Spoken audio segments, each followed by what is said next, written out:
ఎడారిలో సెలయేర్లు మే 18వ తారీఖు.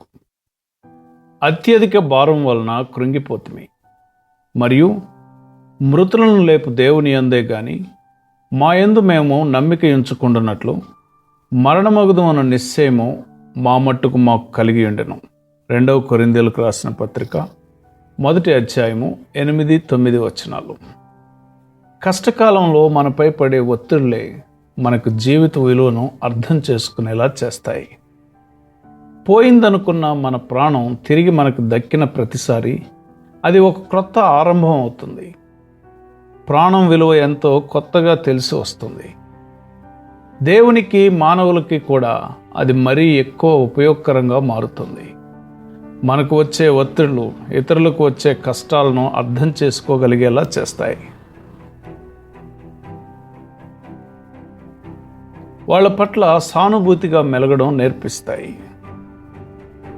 నలిగిపోయాను, తీగలాగా సాగినట్లుగా తనువులోనూ మనస్సులోనూ ఆలోచనలను అంధకారం ముంచినట్లుగా శత్రువుల క్రింద మిత్రుల చేతుల్లో ప్రాణం ఎగిరిపోయేంతగా నేను నలిగిపోయాను.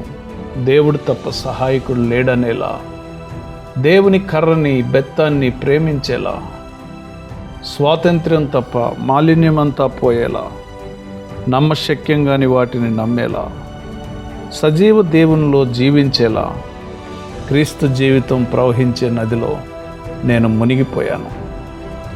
మనలో ప్రతి దానిని తేలికగా తీసుకునే మోసకరమైన స్వభావం ఒకటి ఉంది. ఎవరన్నా కష్టాలలో నలిగిపోతూ వాటి నుంచి తొలగి పారిపోతుంటే వారంటే హేళన భావాన్ని ఈ స్వభావం మనలో కలిగిస్తుంది.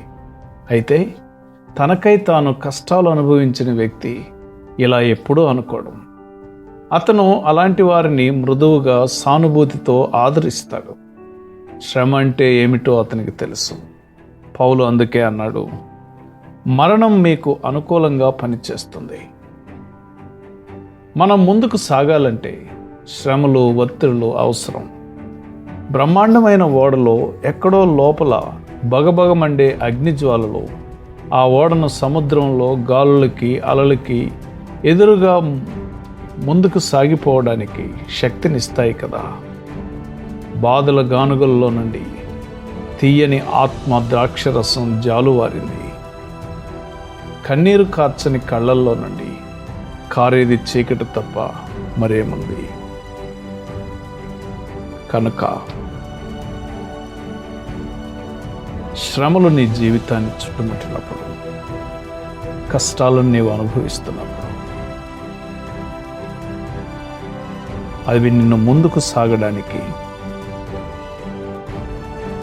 ఉపయోగపడే సాధనాలే అని గుర్తించి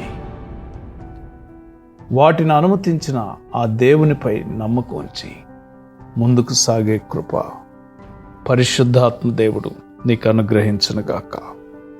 ఆమెన్.